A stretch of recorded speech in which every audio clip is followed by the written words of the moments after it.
Hello and welcome everybody. Amazon stock on a December. Let's see what would happen if we saw the things that we can go and get into or throw it for these steps.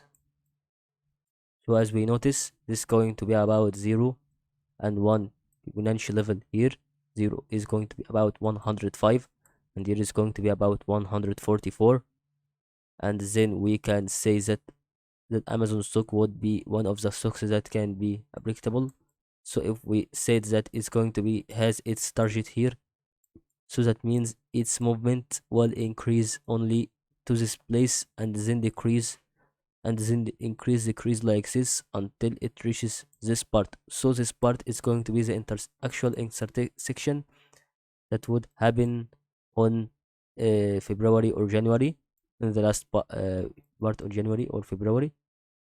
Okay, maybe on January, and then it would increase in momentum. That what can I think about Amazon stock, to know what would happen if we could do this type of technical analysis.